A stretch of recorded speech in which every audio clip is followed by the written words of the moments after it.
Darkcast Network. Welcome to the dark side of podcasts. Understanding how narcissistic parents impact romantic relationships can not only break you free from negative patterns, but to help you build healthier connections.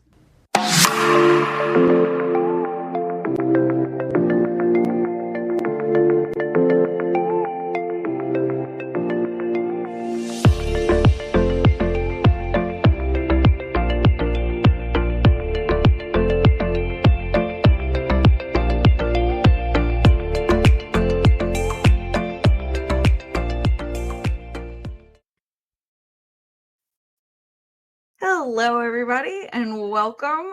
This is True Crime Connections Advocacy Podcast. I'm Tiffany, your host, and today we are talking about narcissists. Not only are we talking about narcissists as in relationships, but what if you have narcissistic parents? Joining me today is Dana Diaz. You may remember that name because actually she's been on my show before. Last time she was speaking about her book, Gasping for Air. So this week we are talking about choking on shame. Girl, you got some bodily functions going on. Oh, we're trying to have a theme here, and there's one more coming. It is a narcissistic trilogy, so there's one more coming. Yeah, this one was rough. You know, after reading Gasping for Air about my previous marriage, 25-year relationship that was started off rough, but got really, really bad. It was just, there was a lot of questions about, well, how does somebody end up this way? I mean, even my own publisher was like, we know you. You're not like some shy little mouse. You're not introverted. You're educated. You seem to be very strong-willed and all these things. And I'm like, I had to really think about it. I mean, I knew it was because of my childhood, but I mean, my God, when I started actually writing about it, I mean, I have heard of people repressing memories and, you know, suddenly in the middle of the night, they wake up and they're like, oh my God, I haven't remembered this thing for 30 some years. And it was happening to me. Even after the book was done, I was having things surface. It really mucked me up. But it was interesting that so much of my life, I knew that I was in a bad situation in my childhood. I was fully aware I was being abused in multiple ways. But I think because you become so unfazed by how bad it is, that until you kind of step back and even see and hear other people's reactions, you don't realize really how bad it was. And I'm getting that now that Choking on Shame was released. It was maybe a week and a half, 2 weeks ago it was released. And so I'm getting the first messages from people that have finished it. And I mean, I almost feel bad for making them feel so bad for me, but I feel like I'm like having to have a public service announcement to say, I'm okay. It's okay. Mucked me up a little bit, a lot of it, set me off on the wrong path in life, but I'm okay. But I will say this, and I said this to you earlier, it's that I had not one, but two narcissistic parents. I hate to use the word raise, but raised me. And some of the things they did were typical narcissistic things. Some were typical abusive things. But some of the things they did, my God, the fact that they are walking around freely and that even they evaded child services and police and everything, and I never got justice, it just boggles my mind and makes me wonder who else is walking around out there that is not serving time or it has any consequence for what they've done to another human being. So that's what we're here to talk about today. I think a lot of people can identify with that. And even, I wouldn't say like my parents were narcissistic, but obviously, I mean, no parent's perfect. We all try. Right. In a sense, we all kind of screw up our kids in our own little way. Some do it worse in some ways, obviously, and some really leave long-lasting scars. And I feel like that's how we end up in these relationships to begin with, because when you're raised like that, that's love to you. Absolutely. You perceive your role in the world, your place in this world, your sense of who you are as a human being, and how you relate to others. It affects everything. But I will say this, because I agree with everything you just said. Even despite everything that I wrote about and lived, I can honestly say I think they did the best they could. That sounds very cliche. But here's the thing, and this is the difference with anybody in any relationship, whether it's your parents, your spouse, a friend. When you are intentionally harming somebody, the intention is what the difference is.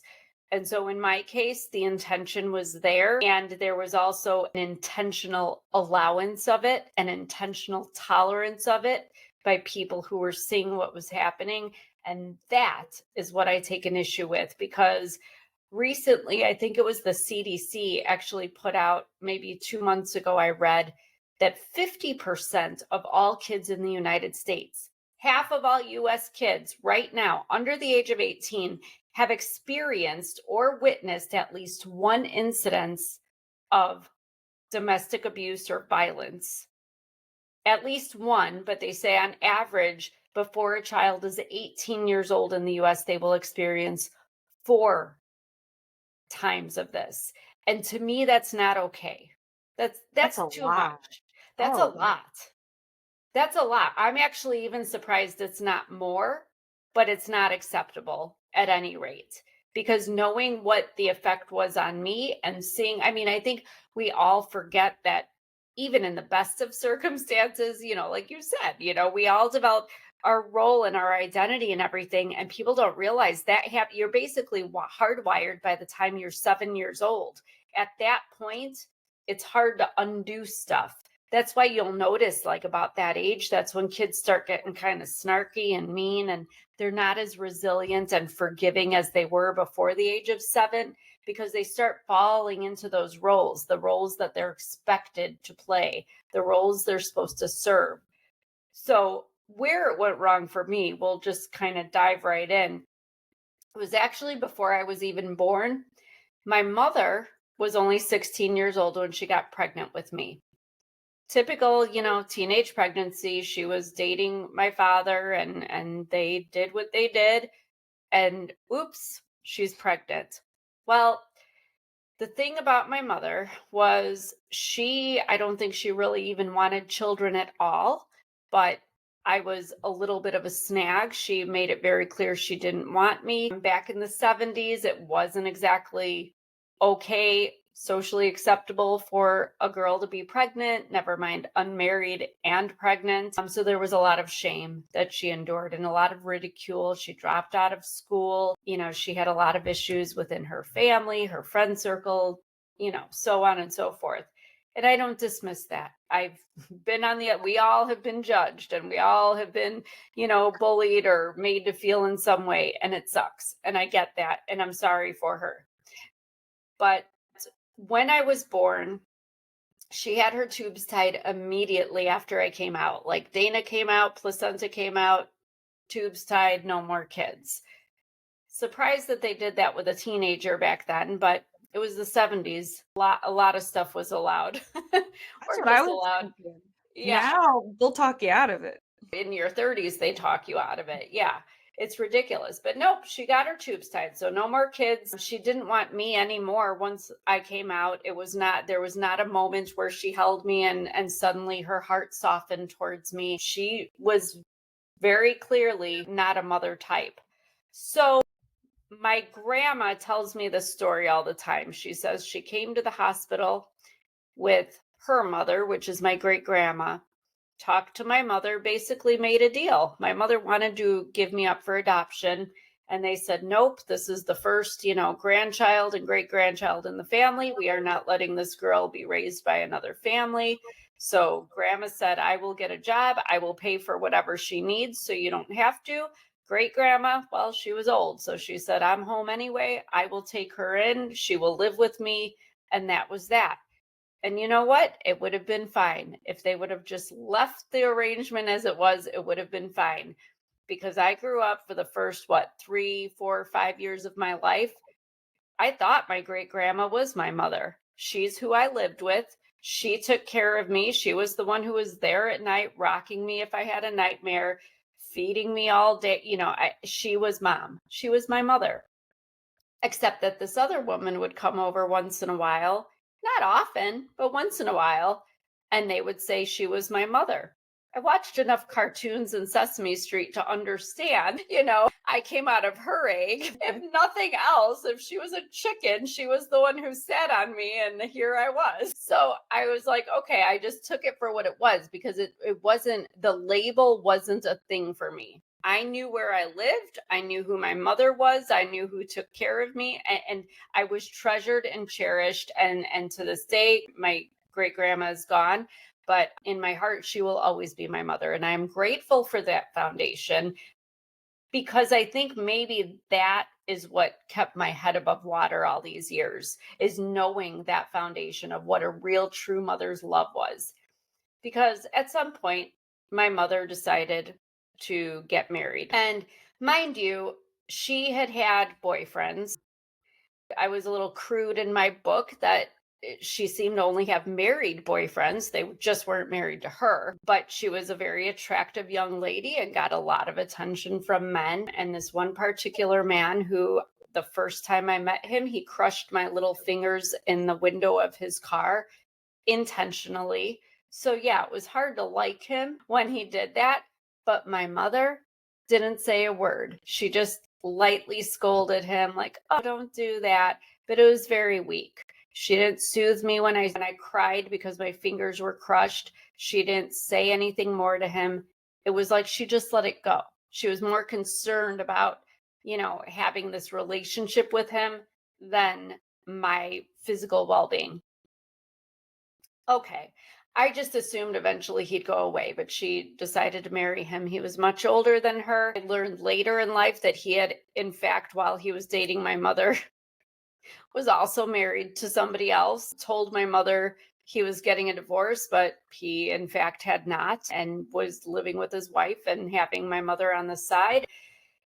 Eventually, finally did get his divorce and moved me and my mother in, because my family decided that, oh, well, if your mother, we were a poor, I don't want to say poor. We had everything we needed, but she was moving on to the suburbs, a wealthier suburb with a man who had a house and a car. And that was a very big deal. My mother's family had come from Puerto Rico.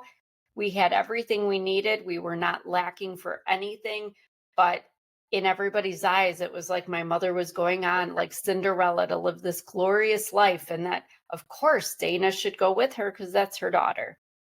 Well, I didn't want to go, but I was drug along. And from the get-go, it started with this, kind of narrative about we can't be who we are. My mother would straighten my hair. She'd always try to squeeze my little body into like Gap clothes, and I had to fit in with the white people, and she would tell me, don't roll your R's and don't tell anyone we're Puerto Rican. And she even had my last name changed from Diaz to her husband's last name, had him legally adopt me because it was a more suitable name. It was more Caucasian. And she was trying to mold me like she was molding herself, because I would see her with his family and with the neighbors, and she was always trying to dress like they did, act like they did, and I would just look at her like, who are you? Like, why are you denying who you are? Why are you trying to be something you're not? Except she was trying to make me do the same thing. And even at that very young age, I could see it, and I was like, no, great grandma didn't think there was anything wrong with me the way I was, and uncle so and so and cousin so and so. So why is it that I move out here and it's not okay to be me? I can't even have my name. I didn't even know who the hell I was half the time, because they were constantly coaching me before going into situations. Well, say this and don't say that, and tell him he's your real father and nobody needs to know that. It was a lot to keep track of. And I was just like, well, why can't we just be honest? And why do I have to, to be coached about who I am and what our story is going in? It was a lot for a little kid. And I mean, That's I'm too talking much from pressure. 5 o'clock. I'm sorry, I'm thinking a drink. I need a drink right now because I'm getting riled up. I'm talking about 5 years old. I'm like, it's 5 o'clock somewhere. There's some bar that'll let a 5-year-old in. Oh, what? Well, when I was 3, I was left in a bar in Chicago by my grandfather. That was a whole other thing. He left with a woman that wasn't my grandma and just left me in that bar. And somebody who knew him took me home to my grandma. So yeah, I mean, I had an eventful little life, even, up to 5, 6 years old. So basically everything just went down the crapper when my mother got with this guy. But it was more important for her to have this guy and to please him. And now here was the kicker with this guy.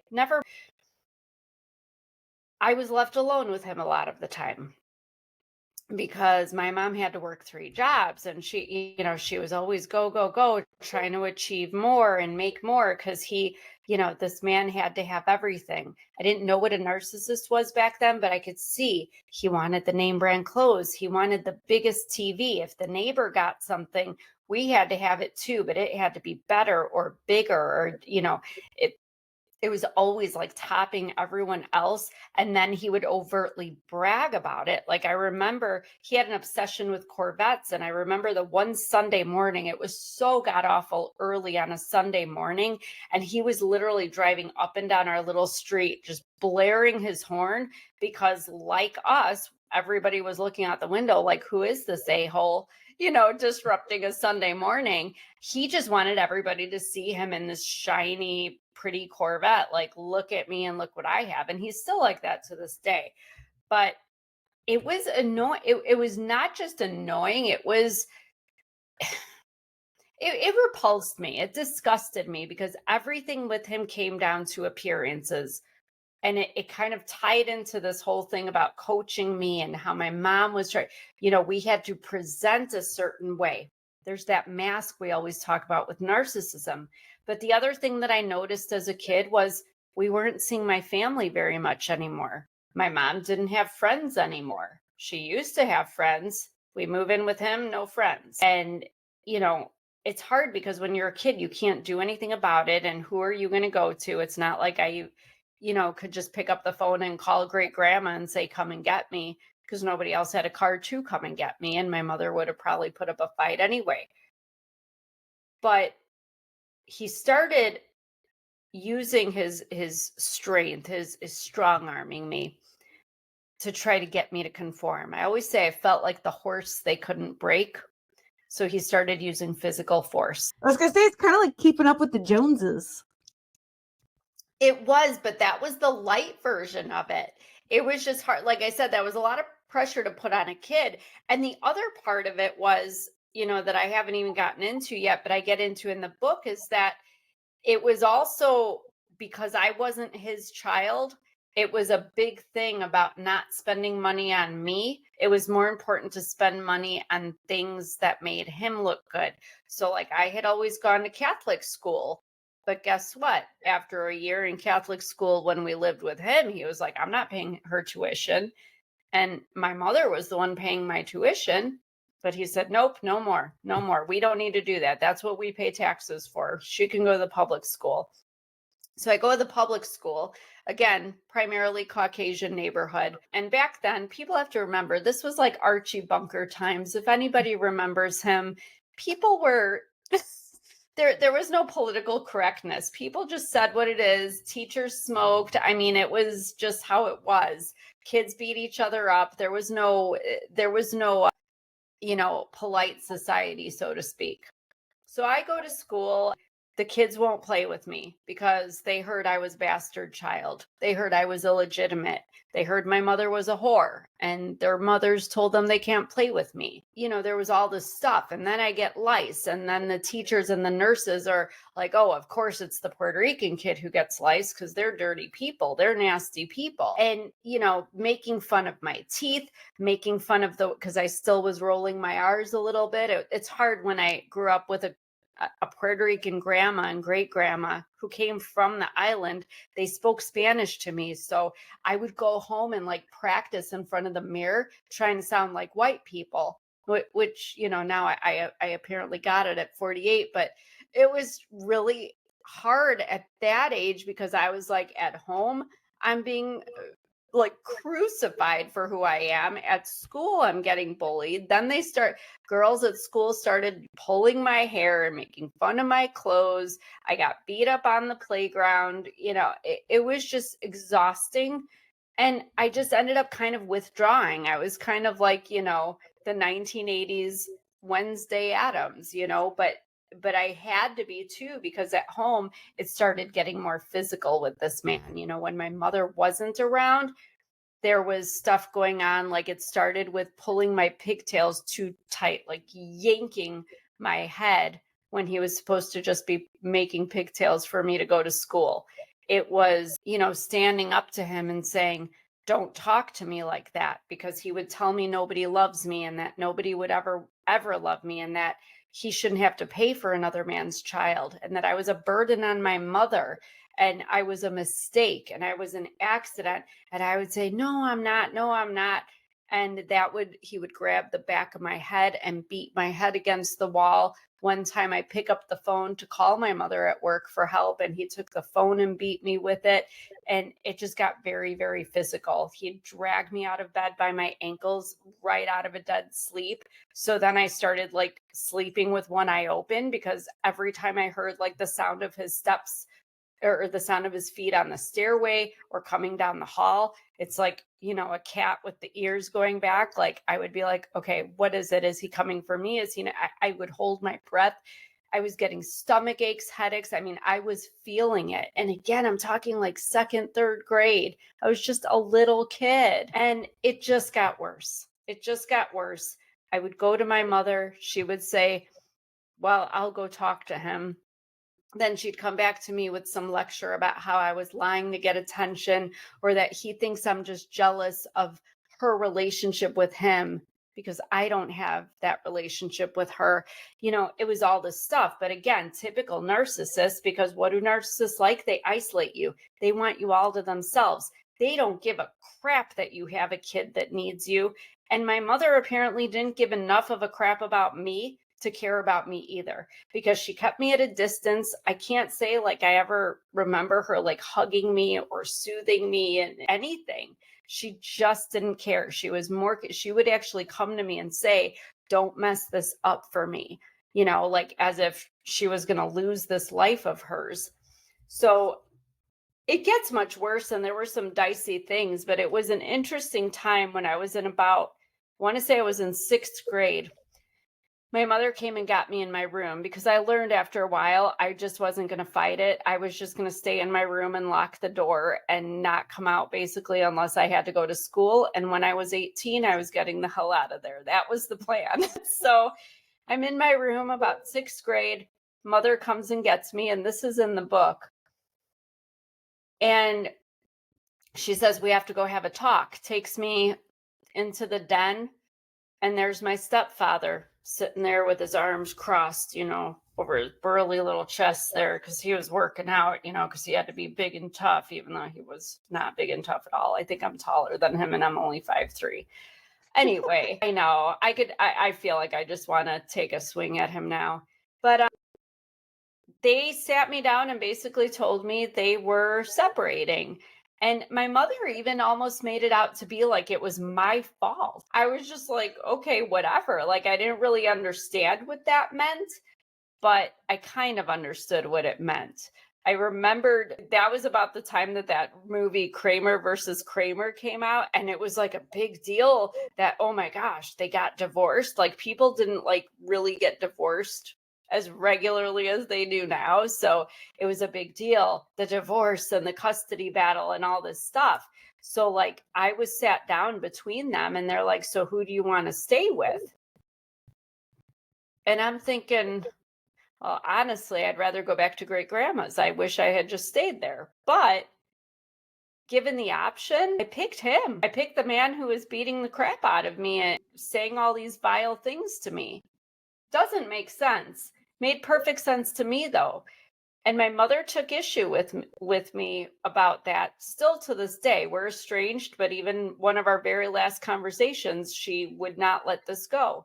And I explained to her, like I explained back then, I said, well, the thing is, I'm your daughter. So I would just assume you were going to take me with you. But the fact that you didn't, that you would just give me the option, on top of you didn't really want me and you were very open about not having ever wanted me and you sure didn't want me anymore now. At least with him, there was some, I mean, I hate to call a narcissist honest, but I knew where I stood with him. He never tried to hide how he felt. I knew how to navigate him. I didn't expect anything more than what he gave, which wasn't much. It was all crap, but what was I supposed to do? I kind of told her, you brought me out here. Now I actually do have a couple friends at school. Now we're actually in a house and my life is stable. It's crappy, but stable. And you just want, because in my mind, I'm thinking, what are we going to go live in another cockroach infested apartment like we did before? And you're going to get with another married guy. And then there's going to be another guy after. No, I'll stay with this a-hole and work it out until I'm 18.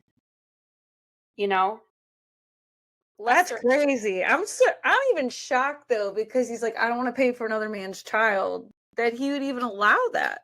He was excited. He actually right then and there was like, yeah, if you stay here, we'll do up your room, because I had been wanting my room redone, and he's like, yeah, we'll do your room. We'll get you new this, new that. You have to remember, I'm in 6th grade, and you have to remember he's a narcissist. So of course he was trying to entice me and lure me. He's going to be nice to me now because he thinks I'm the key to this woman, even though she obviously wasn't affected at all. But I mean, talk about lesser of two evils. But I went with the lesser of two evils because honestly, in my mind, the emotional and psychological damage of having a mother who basically neglected and just had zero interest in me whatsoever was much worse than, having my head banged against, I had bruises, I had scratches, we got into it. As I got bigger, we wrestled and I fought back and slapped back and punched back, but I got better. I was sore sometimes, but sometimes I did a lot of the Wednesday Addams stuff with the hair in my face to hide bruises. I learned about concealer, but they went away. That didn't hurt. Honestly, to this day, I was telling my husband the other day, I'm like, it saddens me because I know there are people out there that have been just viciously physically abused. And I don't dismiss that because it's awful. And it just adds to that feeling of worthlessness and insignificance that they're trying to make you feel. But in my specific situation, the psychological and emotional stuff was so much worse than what was being done to me physically. So I just was like, yeah, that I can handle. I can get roughed up once in a while and be okay. I'd rather have that than this other stuff, this unknown, because it just was not doing me any good. Well, needless to say, nobody ever left. Nobody ever got divorced. Nobody ever got separated. So there we were, going in the same damn hamster wheel as always. So she didn't leave? She didn't leave. And it's my fault. And even in my 20s and my 30s, and even when we were estranged for the final time, she never let me forget that she was unhappy in her life. And it was my fault because she had to stay because I said I was staying. So of course, but I was the ultimate scapegoat. I was to blame for everything. And, there's a lot that happens in this book, Choking on Shame. There's all this, also this whole other sub story about my biological father. And that I will leave for the readers, how I ask about him. I'm insistent. I finally meet him. But then my mother creates this vile lie about how I actually was conceived, which she is still perpetuating to this day because it makes her look like a victim instead of like a hoochie mama, 16-year-old girl who had sex with her boyfriend. Right. Because she's not, a typical narcissist. Again, they can't face any accountability. They either want they either want people to make them feel like they're superior than everyone else. That ended up going in search of him and gave him our phone number and started that up. But what was most interesting, and I'm going to give away probably one of the juiciest things that's in the book, was that I ended up, you got to love how you don't want to be anything like your mother, and then you end up being exactly like your damn mother. Got into high school. My parents didn't love me. Life sucked. I had to cut things off with my biological father, even though he was like everything a father could and should be. But it was causing way too much. It was just too problematic for home life. So I'm in high school. I'm developing. Girls are coupling with boys. I get me a boyfriend. And I loved him. I mean, loved him. You know, like that one guy that from school that you just like, I mean, if you saw him today, your heart would flutter still a little bit, even though they did you wrong and it all ended and everything. But I found that guy. And lo and behold, we end up being each other's firsts. And it was a beautiful thing. I wouldn't have wanted anyone else to be my first or for it to have happened any other way. But I got pregnant. I got pregnant after being born to my mother and enduring all this crap that I had to endure because she got pregnant with me. Now I'm pregnant. Like, what am I supposed to do with that? How am I supposed to go to her and tell her? So we were faced with this terrible, terrible decision because he knew, he had witnessed firsthand how my mother and stepfather were and how rough they were with me. And I was like, I don't even know if this pregnancy would survive, you know, some of the physical abuse that I was enduring. I was very ill. Of course, it had to be a pregnancy where I was vomiting like water and crackers and everything. Like my body just did not want any part of this. And I was gaining weight really fast. So I was like, we got to figure this out. Me, I wanted to escape. I'm like, let's just go. We're going to, you know, I was young. I thought we were going to be together forever. And I'm like, let's just go. Let's run off. We'll figure it out. We'll get jobs. Like, who's going to hire two 15-year-olds? But in my mind, I'm like, somebody will help us. We have to do something. Long and short of it, I'll let you, if anyone's interested, read how it all played out. But unfortunately, we felt like there was nothing to do but to end the pregnancy. And it was the last thing that I wanted to do. It was not anywhere near what I wanted to do. I would have even been happier to have the baby and give it up for adoption. But I was so terrified of what my mother and stepfather would do to me if they found out I was pregnant. Because fortunately, you know, again, we have to remember this is the early, right in the beginning of the 90s. So baggy clothes, you know, the tie-dye rompers and the hammer pants and that stuff. So overalls, like the or whatever you call them, they were in, even like the shorts ones with the leather on them. They were cute. I was still looking cute, but thank God the styles were such that I could hide. And I was only like 100 pounds, thank God. So it just looked like I had a really heavy meal, but I could hide it. But there was only so long before you can, you know, hide. So it was a whole thing. And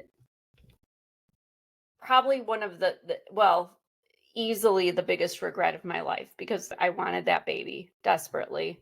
And I felt resentful to my mother and stepfather that because of them and because of the way they were, I didn't expect them to be happy, but I honestly was like, I don't know what they're going to do. Well, we ended the pregnancy. It's the most awful thing. I don't know how people do it, because having experienced it, there's no way in effing hell, even if I was raped, that I could ever do that again, ever. It's awful. I'm just going to say that. But I carried a lot of guilt. I was angry at myself. I was angry at my mother. I mean, and I'm raging with hormones, and I'm 15, which is scary in itself. And I'm a girl. It got bad. And my mother came to me. I don't know how she found out, but I'm sitting there eating silently. And I mean, and I'm suffering because there's a lot of physical pain that comes after that too. Not that anybody would feel sorry for me after what I'd done. I didn't even feel sorry for myself. But I'm just sitting there eating in silence. And out of nowhere, she says, "Do you even know who the father is?" And I was like, "I've been with one boy. Like, he's been my boyfriend for a year and a half." And she just started in on me. She had this whole plan. She told me that she and my stepfather had already figured it out. They didn't want me there anyway. She actually showed me this brochure. They're going to send me to Europe to this boarding school for girls only. And after the baby's born, they're going to bring it back here, legally adopt it, tell everyone they just adopted this baby from overseas from an orphanage because, they're so generous and gracious and charitable and makes them look good. And then she said, you can stay over there in Europe. We'll pay for you to stay there. You'll have a good education. You can live your life, do whatever you want to do. We'll make sure you have money. Just stay over there. And I mean, I was in such shock that she had devised this whole plan to get rid of me, her only daughter, over a child that, well, she didn't know was no longer existent. But in my mind, I was like, as much as I hated to have done what I did, thank God, because over my dead body would I let her ever have anything to do with my child. Well, it escalated that night because, again, I'm 15 and I'm pissed. I am pissed. I am angry. I am raging. I just started screaming every profanity at her, beginning with, why the F don't you care about me? Why the F can't you love me? That's how it started. And I remember it very clearly. It gets fuzzy, but in between all that, she and my stepfather pounced on me. I was straddled, my hands held down, punched, slapped, beaten, wrestled every which way. And I remember being on the floor, being pinned down and just repeatedly slapped and punched. And out of the corner of my eye, I saw they had had a child together. Believe it or not, you could reverse a tubal ligation. And this man had to have his own child at some point. So after 16 miscarriages, my mother had this little boy. He's 1.5. He's jumping up and down on the bed, giggling and smiling, completely oblivious that I'm being beaten to a freaking pulp right outside the bedroom door. And he's looking, we had eye contact. And it was the biggest mind F you could imagine.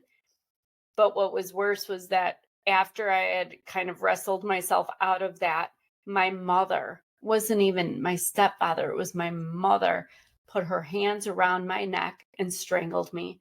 And I went black. I'm kicking, I'm fighting, I'm pulling. I couldn't breathe. I went black. And then I remembered, there was nothing. Everything was dizzy and black. And something in my head was like, she just had some kind of procedure on her stomach. She just had something done. And I don't even remember what it was, but I took my leg and I kicked her in the stomach and she let go. But before she let go, she flung me down the stairs and I went halfway down the stairs and just remembered kind of being mangled on the landing.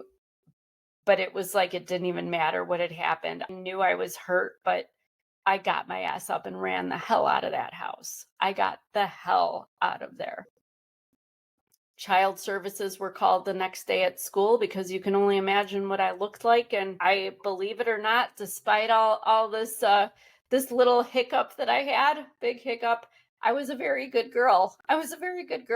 Never smoked, never drank. I tried to go to a party once and got a cab ride home because I didn't like being around the kids drinking and smoking and stuff. Never did weed to this day, probably should.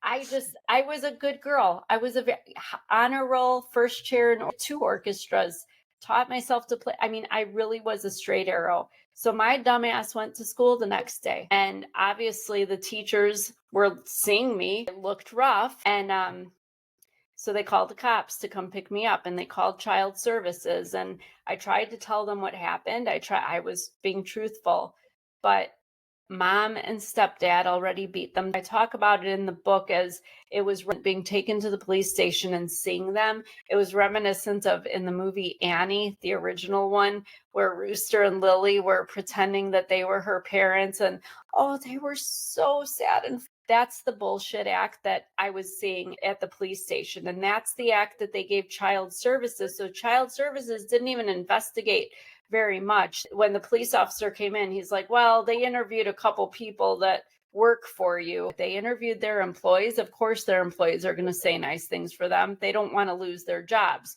And they interviewed some neighbors. Well, that's nice.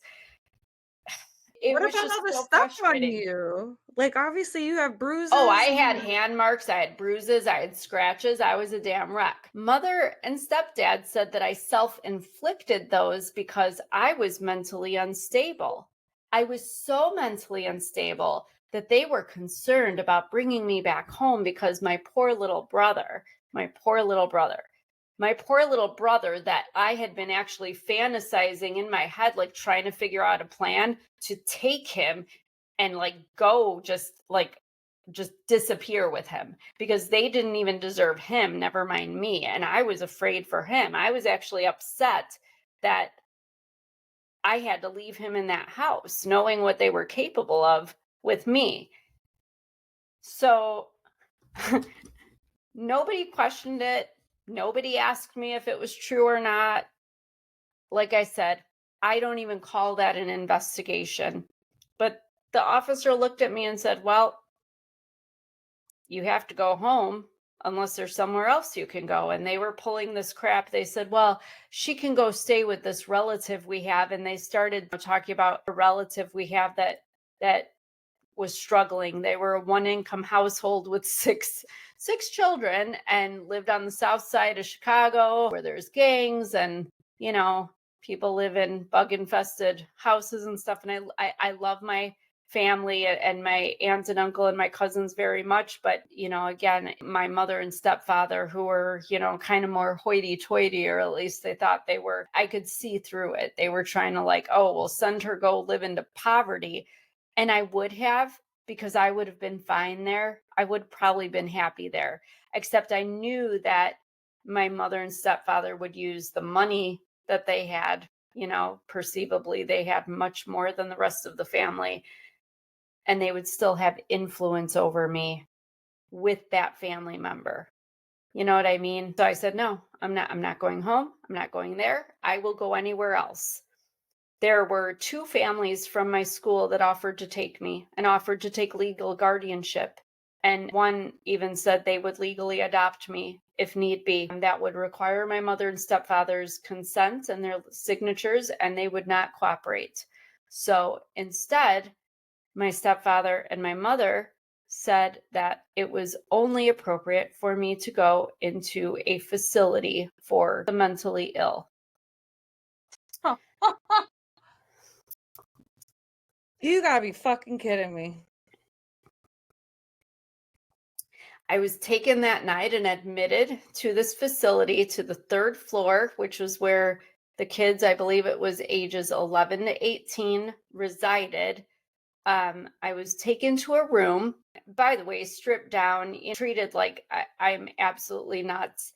Talked to my roommate. She seemed nice enough, Hispanic girl. I'll never forget her. Actually, I left there liking her very much. I just didn't like so much what she did to become a resident there. Found out that night, after the aides had given me something to put me to sleep because they didn't want any problems with me being upset or anything overnight, I'm getting drowsy, and she proceeds, I'm like, oh, so why are you here? This is what happened to me. And she says, oh, well, I stabbed my friend to death.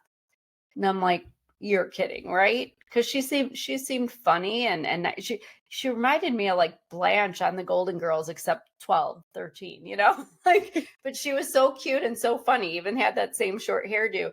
And I'm like, okay. And she's like, no, really, she pissed me off. And so I stabbed her over and over until she was dead. And I mean, and I'm getting drowsy from the stuff they gave me to go to sleep. And I'm like, this is freaking fabulous. So next thing I know, I wake up and I'm like, thank God I'm alive. Okay, we'll figure this out. I just need a phone. I need to call somebody. Well, you're not allowed to use the phone. And you can't have a pen or pencil to write anybody for anybody to mail anything. You can't even have freaking shoelaces. You can't have a razor to shave yourself. You can barely have a toothbrush because you might gag yourself or stick somebody with it somehow. You can't use utensils. You only get plastic spoons to eat with, even if it's meat. It was something. But the worst thing, the weirdest thing was I go through this whole routine where they're kind of showing me, touring me through, this is how we do things around here, and this is and I'm taken to this community room, and it's just like you see in the movies where it's just one big room where you spend the whole day being crazy with everybody else that's crazy. And they're like, just get yourself some breakfast. There's some little cereal boxes over there and whatever. And I'm scanning the room. You got the rocking kid in the corner. There was this other gal that seemed completely delusional, and she's repeatedly banging I'm not even kidding. She's repeatedly banging a chair against the wall of windows that were apparently shatterproof, indestructible. You got everything in between going on. But then I see one seemingly normal, a boy sitting at a table eating cereal, and he looks up at me, and I'm like, oh my God. It's a kid from my class at school. He had been missing for the last month, and nobody knew where the hell he was or what had happened to him. And I'm like, oh my God, like how do I end up here under these terms and see somebody not where I thought I'd run into anybody? Right. And he proceeds to tell me, he's like, well, my mom's got a drinking problem, and she was getting out of control one night, and I tried to, stop her from hurting herself or hurting me. And she called the cops, and she told them that I'm nuts and that I'm abusive to her and all this stuff to have them take me away. But he says, instead of taking me to jail, they brought me here. She admitted me here. And I'm like sitting there thinking, like, is this what the wealthy Caucasian people do with their children when they don't approve of what they do? They stick them in the damn loony bin, because it seemed to be a trend. I mean, here's two of us from the same school. It was so baffling to me that this was a thing. Like, why can't you just ground me? Why can't you, can I go stay with a friend for a week? This is extreme. Lucky for him, I will say this, it was nice to have somebody kind of tell me how stuff goes there and how to navigate it and how to get your way and kind of manipulate things to, but it wasn't hard for me because, well, even the psychiatrist, you have to meet with them and they evaluate you. And he's like, yeah, there's no prescriptions to give you because I don't see anything wrong with you. It's just that my mother wouldn't let them release me. She would not take me home. So I was stuck there. And this kid was like, yeah, well, I've seen that happen. You're going to be stuck here till the insurance runs out. I'm like, oh yeah, then I'll go home, because that bastard stepfather of mine wasn't going to pay for me to stay in a place like that. I mean, it was more expensive than putting me up in a fancy hotel, I'm sure, if he had to pay out of pocket. So once that insurance was up, I was like, sure, I'm like, okay, how long do people stay here with insurance? And he's like, yeah, about 30 days. I'm like, oh my God, that's a long time. And I'm thinking I'm going to miss homecoming and the pep rally and the dance and all this stuff. I'm laughing about it now, but what a horrific experience for somebody who even the doctors were like, yeah, they didn't even medicate me at night anymore. They're just like, yeah, you're just going to have to stay here. What are we supposed to do? We cannot diagnose you because there is nothing wrong with you. But then why wasn't anybody persecuting my mother and my stepfather, and I wasn't allowed visitors, and they didn't even come to see me. And so it was just like they just forgot about me altogether. And I remember the day I was released, and actually it's one of my favorite chapters in my book, Choking on Shame. They told me that morning, they're like, you're being released today. And I was like, okay, like there was no notice of it. I was glad, but then I thought that's what I wanted. But then I'm like, I almost don't want to go home though, because by that point I'd made friends with the aides, and the one let me sneak in a phone call to my boyfriend the one day. Like I was getting like little perks, and they were letting me play music, and I was on Palms, so I was like doing routines for everybody, and the kids were liking me. I just, for once, I felt like I belonged, like I fit in somewhere. And it's sad that it was in a mental facility, but they were my people. I'm sure you were treated a hell of a lot better. They treated me better. And that was the sad part, is that when I had to pack up my stuff and say, I'm actually literally physically feeling chills right now, remembering in my head, packing my stuff up, even my murderous roommate, I was so sad to see her. I was like, stay out of trouble, like but she was so cheery and positive, and she was like, she was like my little buddy, and like, oh, that's my girl. And just everybody there, they were all sad, all the nurses, all the aides, all the doctor, the psychiatrist, they were all, it's like one of those, I hate to say it, like when you watch on TikTok when like somebody is like dying and they're going to give all their organs away and they like go down that hall, and I even just watching it, I gush like the tears, because you're like, oh my God, this is so, but everybody's standing with their head down, like in honor of this person. That's kind of how it felt as I was walking down the hall with my bag of, the few things I was allowed there. It was just like everybody was sad, and I was sad that I was leaving. And I remember, like I say in the book, the elevators closed, and then when they reopened, there's my mother. And she wouldn't even look at me. She wouldn't talk to me.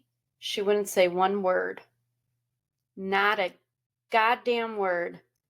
Walked to the car well ahead of me. I actually stopped halfway in the parking lot and looked back to see if maybe the security guard might let me back in. Because I was like, I felt more love inside that building, locked in this facility, than I do now that I'm free and breathing fresh air for the first time in over a month, literally, than I did with this woman. So I finally, while she was driving, assuming we were going back to the scene of the crime, the house, I said, can you just take me to school? And she's like, really? You want to go to school? Do you know this is on your record now? And now when your brother gets older, it's going to be on his record, and you've tarnished the family name, and you have the nerve to, and just pounding into me.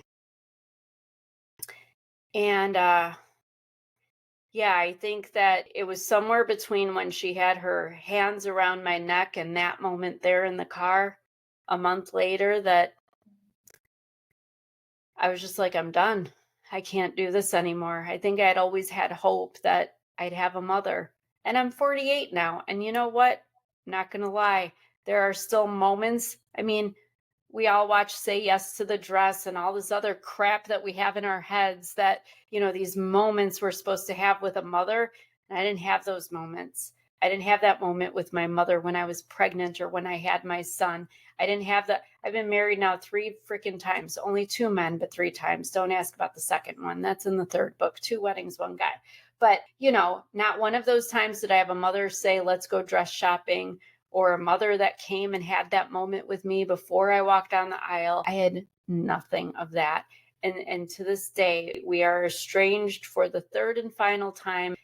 I'm getting, I'm much better off with it, but I don't think it ever goes away, because my stepfather, okay, he's just a dick, and let's just call it what it is.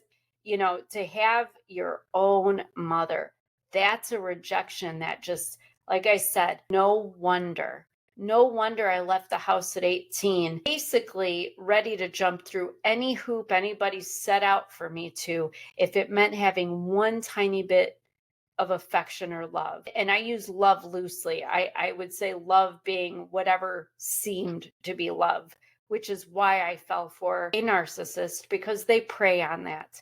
They prey on codependency. They prey on the people pleaser. They prey on the person that will do anything to make peace, just as long as you continue to say you love them and maybe act like you do once in a while. And that's what sent me into 25 years of freaking hell that ended with a man who wanted to kill me, planned to kill me, and made 2 attempts after our divorce. And still I deal with it because he only lives 7 miles away on purpose, and I moved out of our area. So it's been interesting. It's been interesting to say the least. But you want to talk about true crime. I think what my mother and stepfather had done to me, the fact that they were able to fool authorities, the fact that they got away with it, and the fact that, like, all the years, all the times I started going to therapy willingly at 18, because You think I didn't know I was struggling with anxiety, depression. I had triggers by the time I left the house. I mean, I was a damn wreck. And then you add in a 25-year marriage to an abusive narcissist who wanted me dead. Yeah, that'll fuck a girl up a little bit. But years of therapy, and I have no recourse. I can't sue anybody for damages or money or anything. And it doesn't seem right. It doesn't seem right that, all joking aside, that I am burdened with the responsibility of basically dealing with their unhealed trauma, because that's what this comes down to. I had a mother and a stepfather who both came from abusive childhoods and thought it was okay to scapegoat me with their pain and their trauma. Then I had an ex-husband who did the same damn thing. And now here I am at 48, still going through the process and it's like an excavation of your, like the core of your soul.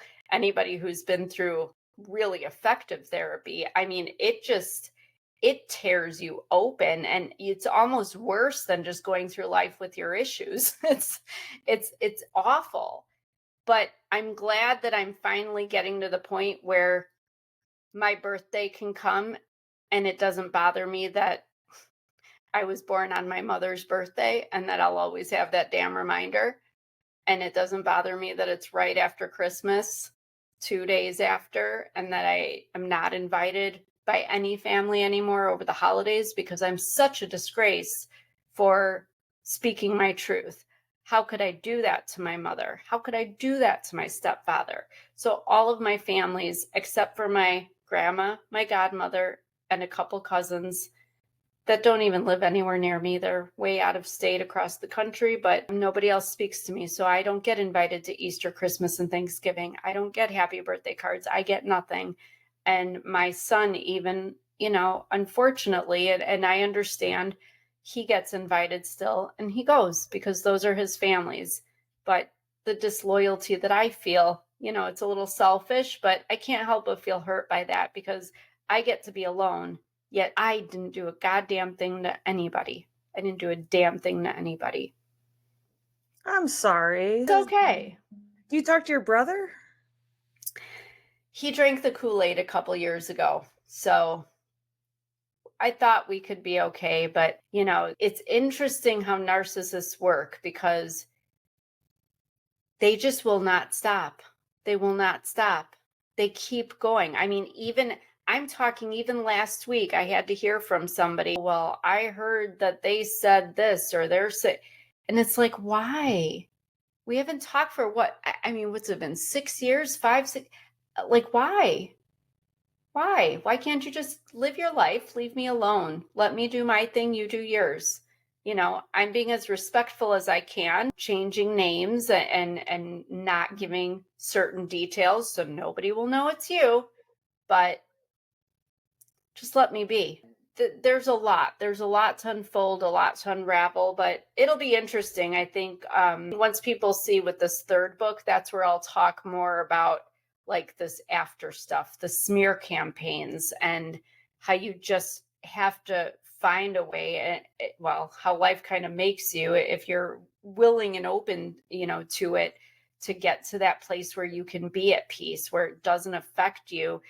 Because that's the thing that I think most people struggle with that have had any kind of abuse or trauma is the depression and anxiety on top of the million other things you might have to deal with. But the depression, it's that sadness about the past and all the things that happen. And you just can't get over the fact that people are that cruel and that they would do those things to you on purpose.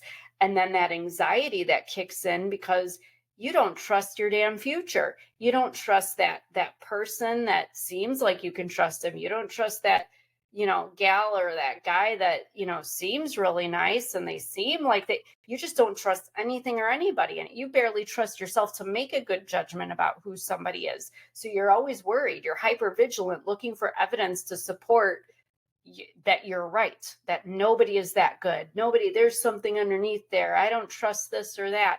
I'm remarried to somebody I've known a very long time and I love him very much, but I've even told him, I'm hoping one day I trust him, and he's like, but we're married. And I'm like, doesn't mean I trust you. trust you in some things, not in others. There's only, well, I'll say 2 people, honestly, that I implicitly 100% trust. But one is my cousin that I grew up with. Literally, my great grandma had both of us at the same time because he had a single mother, and he's essentially been my brother and my big brother. And to this day, he is probably the only person I truly 100% trust, as well as a friend of mine from 30 some years ago, because she can finish my sentences and things like I do. But we have to deal with these things, and these are not things to be taken lightly. Like, people will say, let it go, or, just don't dwell on it. Do you think anyone wants to? Do you think we want to carry this shit into every freaking relationship and carry it to work and carry it to the damn grocery store and the bank and to your kids' t-ball games? And no, but guess what? It's a part of who we are. And, that's something I know we were talking on social media actually the other day about this idea of imposter syndrome. And I threw that out there very flippantly, but it is this thing that I'm going through now because, like for me, the healing has been where I'm at least, it looks like I could see the finish line, or at least, towards an end of it, if there ever is an end. But it's like I'm shedding the skin that I've been living in for so long. I'm shedding that victim. I'm shedding that person that I thought I was, or that I had always been. And I think I'm trying to figure out who the hell I am now. Not that I don't know myself, but this new life where everything is like rainbows and sunshine. And I have like a healthy, normal husband who doesn't want me dead and who actually respects me, and we can have a disagreement and still be talking and laughing and everything's fine. Like, I don't know what that I don't understand this. It's like going in, like with blind people, it's like I can't see. I don't know what's out there. So I'm like poking with a stick, like trying to figure it out. Like, I don't even know what to do with this or where to go. So it's like enjoy it. I know, but that's the thing. It's transforming. It's trying to figure out you're not going to be who you were, and you don't want to be that person, but you're trying to adapt that because that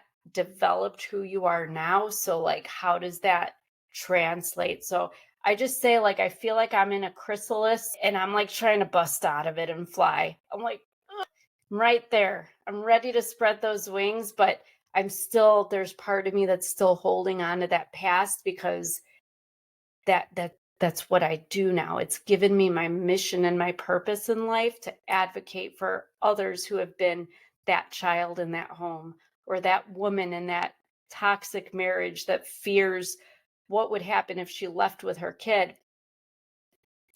And so it's just going to be a part of who I am, and I have to figure that out. But it's all good. It will always be a part of who you are, but you don't have to live there. Unpack those boxes. You have been so strong. You are so much stronger than you give yourself credit for. You're a strong little bitch, and you need to take ownership of that. You've been through some shit. And instead of being like, oh my gosh, like, look at what I had to overcome, look what I got to overcome. Look at who it turned me into now, and use that as your superpower to be the best Dana that you can possibly be, because you are literally beautiful inside and out. And no, you need to let it shine. You can't live back there anymore. You can't. It's going to destroy you. Yeah, and that's the part that I won't let. That's still that tenacious 5-6-year-old that's like, oh hell no. That's not how this is ending. This story is not ending that way. You're right. But I also can't be anything that I'm not, and that's why I think it's so important to me to be upfront and honest, even if it's not exactly what people might expect from somebody who's supposed to be this, shining example of what life could be when you overcome all that. Because this is the thing, this is real. This is real. And what I am going through, and what I will still continue to go through, and what I have been through, are things that too many people, even if all you had to deal with was a nasty bully in high school, it affects you. If you were affected by one parent, never mind two. If you had a bad relationship, if you had a string of bad relationships, oh my God, the things that stay with us and form exactly everything about who we are and why we think the way we think and why we can or can't connect with people. I want to be completely raw and real so that people can come on this journey with me and say, okay, I'm there with her, but maybe I'm okay because she seems okay, but she's openly not perfect. So maybe it's okay to not be perfect, because that's the key to this, is I will never call myself broken or damaged. That's bullshit. I don't like when people say that, because we have to be nicer to ourselves. That's the biggest thing for me, is like now, like when I I might have a day where I'm like a total, like I go down that rabbit hole and I'm an absolute crazy case. But then other times I can stop myself and say, we're not doing that today. It's not worth it. I'm not ruining this day with all that stupid crap from 30 years ago. And then I say, good job, Dana. Good job with that. And I actually do pat myself on the back. Or I have moments. I am actually a phenomenal mother. And I'll just be like, good job, mom. Good job, mom. You know how to raise that boy. We need to start honoring ourselves more instead of, using this self-deprecation, because everybody's affected. Everybody goes through crap. Everybody, every damn day. You have no idea. And I think that was the thing that somebody told me. And I'm a Swiftie, and it spoke to me when she said in that one song, Who's Afraid of Little Old Me? She says, don't tell me everything's not about me, but what if it is? And it's like, but that's exactly it. We take things so damn personally after a childhood like that, or after a marriage like that, that we think really everything does fall on me. Everybody's happiness is determined by me and what I say and what I do. And so now I got to people please, and I got to make sure everyone's happy. I got to take care of everyone else and not me. And we don't need to be that way anymore. We can start saying yes to ourselves and no to other people. And if they respect that, then they're your people. And if they don't, then they were just using you. And that's just what it is, whether you like it or not. Absolutely. There's no such thing as perfect. You're never going to be perfect. No one is ever going to be perfect. Nobody. But Right. it's time that you put yourself first and you keep yourself there. Yeah.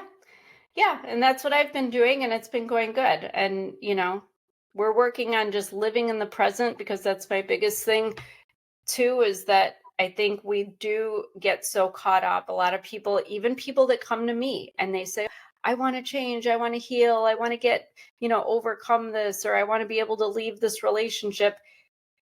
But they don't really, because you tell them, okay, here's some steps, here's something you can do, here's some tool that will help you. Oh, well, that won't work for me. And it's like, okay, well, then you don't want it that bad. And it's no judgment, but you have to 100% be ready to leave that relationship, to start your healing, to get yourself, everything has to be on your terms, but that's also part of that power, and I don't judge anybody if they want to stay and do what they're doing. If they want to live in that victimhood, go for it. It's not where I want to be. I want to be able to actually be present today in this world, not having my foot in the past or my foot worrying about a future I don't even know I'm guaranteed. We got to start living for now. And I don't care what you've been through or what. I have met amputees. I have met people with all kinds of physical and emotional disabilities. And you know what? The best thing ever in the world is to see them just laugh at something right here and right now, because there's nothing more present than experiencing that joy and have something just tickle your heart that way.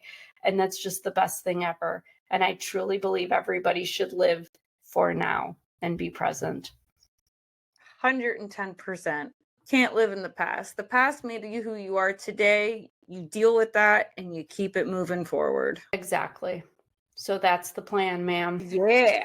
I'm guessing the book's on Amazon. Everybody loves their Amazon. I love Amazon just as much as everybody else. Yes, it is an ebook and print form. And I say that because especially the first book, Gasping for Air, when you have abuse in the title, sometimes we don't want other people to see that if we're still in a situation. So no, you can get that on your Kindle, on your phone, pull up the app, you can get it right there. But yeah, both books are available, and I encourage everybody to go to my website as well, danasdiaz.com. There is a quiz on there that you can take to tell you if you're in a narcissistic, abusive relationship, with anybody because they come in all forms. They come in men and women and parents and siblings and friends and coworkers and children. Sometimes it sucks, but it is what it is, and it's a part of life. And again, you just have to know who you are and stand firm with your boundaries. I think that's key. And then please do keep me on your Instagram, on your Facebook, follow me, because I do have that third book in this narcissistic trilogy coming, actively working on the 5th revision of it. I have rewritten it now 5 times because I want it to be perfect, but it will talk more. It's the sequel to Gasping for Air. So it talks more about like this getting with somebody after all that abuse and trauma and trying to figure out 40 some years of junk in your head that's affecting you physically and affecting relationships and getting married again and healing. It's an interesting one, real interesting, but I'm trying to share whatever wisdom that I've learned along the way. So very good. I'll make sure I put your links in the show notes. okay. And also, if anybody would like to follow me, it is truecrimeconnections.com. Also on Instagram, TikTok. I'm actually videos now on YouTube. So exciting stuff happening there. And all right, it was so good to have you back on. You as well. Thank you for having me. I know that we go back and forth on, I think, Instagram often enough, but it's nice to have an actual conversation with you that's not electronic. No, absolutely. I agree. All right. Well, until next time, thank you so much.